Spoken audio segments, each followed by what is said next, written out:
Jiraatu nagayni Oromummaa isin bira jiraatu nagaan isin bira dabruun odoo isin hin gaafanne dabruun cubbuudha. Guyyaa lama waliin agarru tanaaf xiqqooma waa jejjenna maaliif sanbata Saatardee fi Sandeen guyyaa waan adda addaa godhatanii jiruun biyya baa ulfaattuudha.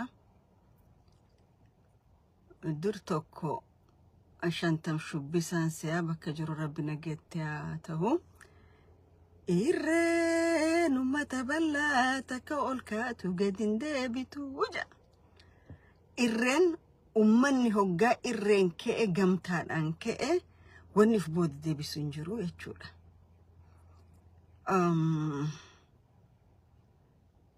Maaliifin kana je'e me akka Oromootti hoggaa garii akka Oromootti dubbachuutu nu baasa yeroo ammaa tana keessa walii ragaa ta'uuf gayyaa'u odoon taane sobarratti ragaa waliif bahuu odoon taane qabalee wal jaaranii qabsoo Oromoo irra yakka hojjechuu odoon taane akka sabaatti sabni Oromoo maal barbaada maal keessa jira akkam keessa jira. Gaafa tokkummaan ummata keenyaa jabduu tokkummaan ummata keenyaa cimtuu ummanni keenya wal dhagahu alagaan nun tuffatu alagaan lafa nun laalu jechuudha. Arraa wanni daangaa Oromiyaa irra deemu kun karaa ona jaarsootii isaa ta'uu Harar Bahaa yookaan karaa Booranaa haa ta'uu daangaa Kibbaa Baha Wallaggaa haa ta'uu laafina keenyaatu akka alagaan quba nu keessa galfattu godhe tokkummaa keenyaatu shasharafame maaltu ka sharafe nu cufti arkuu dandeenya. Sabni gamtaa qabu sabni tokkummaa qabu sabni wal dhagahu waliif yaadu yeroo hunda diinni ijatti hin baasu. Haga walirra dhaadannu kana silaa diinarra dhaadannee gaarii walirratti onnee qabna ni dhaadanna. Ka boolla hantuutaa keessa jirus bakka jiru gabbeen namarra dhaadataa kan qilxuu jala goda qotatee gaffagaatee taa'us gabbeen namarra dhaadataa. Walirra dhaadachuun kun gatiidha nama kafalchiisa malee saba kanaaf bu'aa tokko hin qabu akka Oromoo yaadna yoo ta'e. Garuu akka gandaatii fi akka qabaleetii fi paawar istiraagiliif lolla yoo ta'e dhuga akka itti deemtan kun nama baasaa jechuudha. Oromoon tokko keessa baasu. Sablina kana keessaa bahuuf badii arra keessa jiru keessaa bahuuf Oromoon tokkummaa isaa jabeeffachuu bakka kalee turre sanitti deebi'u nurra jira. Bakka kalee turre deebi'u nurra jiru hoggaan jedhu Oromoon ABO keessaa jiraatu, KFO keessaa jiraatu, akka Oromoo bal'ootaa bifa fedhattaa jiraatu. Oromoon akka Oromoo kayaatu. Hitta raayyaa ittisa biyyaa keessa ka jiru akka Oromoo kayaadu rakkoon arra dhufteetuun Oromoo irraan balaa gahuu dandeessi jedhee kayaatu. Waraanni bilisummaa Oromoo personal military campii kan tahin ka waraana bilisummaa Oromoo akka nuti kalee beeynu yaadu san ummata isaatii wajjin wal mariyatee akkami ummanni kun sablina keessaa bahaa jee yaaduun namarra jiraata. Qabsoon godhamtu takka qabsoo sabaati. Kalee hogganoonni waraana bilisummaa Oromoo taanaan hogganoonni adda bilisummaa Oromoo taanaan ummatan xiqqeessina ummarata irratti hin dhaadanne ummatan sablifne. Qabalee wal jaaree tokko abaaree tokko hin faarsine. Dabaaf cubbuuf ragaan baane. Arra garuu addunyaa biraa keessa ka jirru nu cufte ilaallee agarra.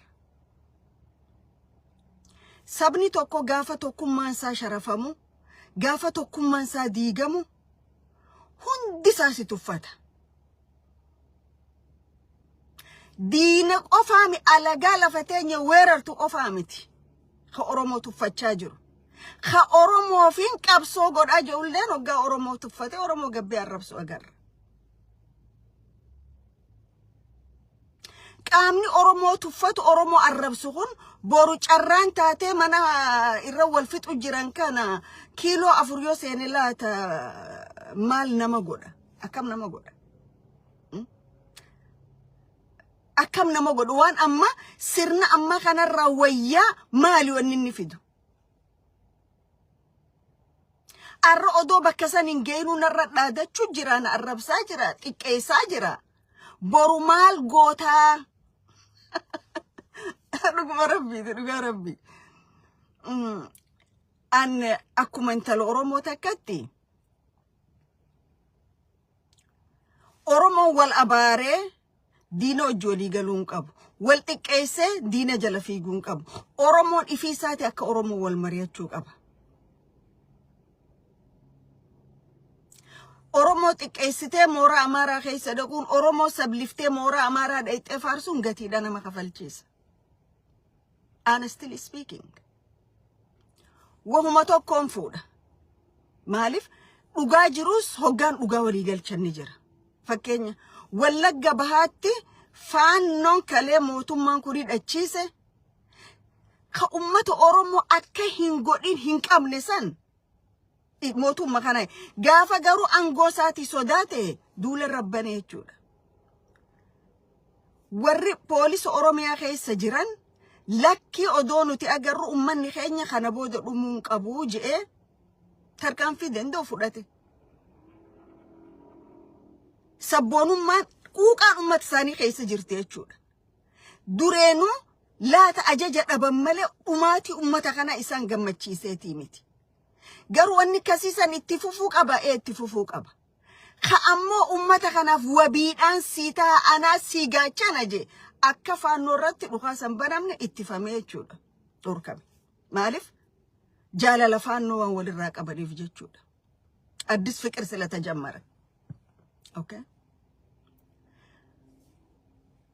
humniti mootummaa san keessa jirtu tarakkoon Oromootun na laalajo warrummaan mootummaa sanii hojjetu cufti isaanii diinechuun dandeenyu opinion diina garuu 100% diinechuun hin dandeenyu sirna abbaa fedhee keessatti kaadooddii quuqa saba kanaa qabu ni jiraata warri quuqa saba kanaa qabu kun haala Oromoon itti keessa jirtu odoo isin jirtan asii Ogaadeni asii Isaan asiin faannoon dhumtutun wanni tokko godhamutu irra jiraata sabni kun wal dhiibuu odoon tahin wal fageessu odoon tahin walit dhiyaachuu achi wal dhiibuu odoon tahin as wal dhiibuu wal arrabsu odoon tahin wajji haasa'uu wal abaaruu odoon tahin wal gorsee rakkoo arra Oromoon keessa jirtu kana keessaa bahuu danda'a jedhanitti amana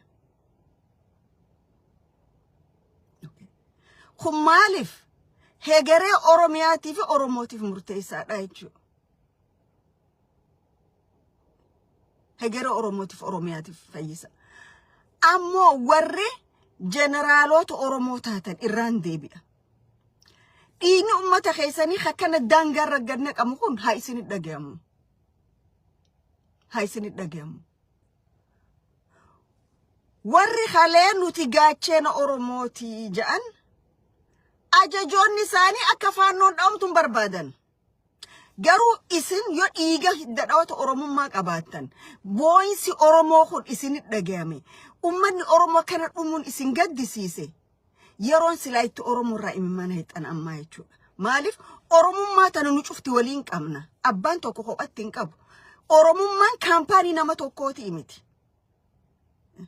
Oromummaan qabeenya nama tokkooti miti Oromummaaniif Oromiyaanis tawalooti jechuudha Oromiyaa waloo Oromummaa waloo tamiidhamu jirtu irratti lakki atin dubbatini us abalu qofaa dubbachuu qabaa haja'u hangam takka mentaaliti dadhabdu kataateen arkaa jechuudha maaliif Oromoo ta'een dhaladhee Oromummaa namni irraa haqun jiru saba kanaaf ammoo dubbachuu hadooduun dhiiga dhalootaatiin na dirqisaa jechuudha nama faarsuudhaaf miti kan hin jiru an Oromummaa tiisuufi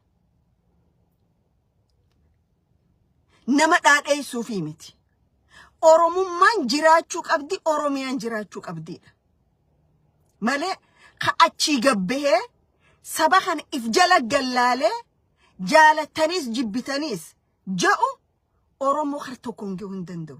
I will tell you this. نجدت to offer you dende. Personal private businesses I need to offer you dende. Garu Oromo takutak if durasisu hindenden. They've been already tested.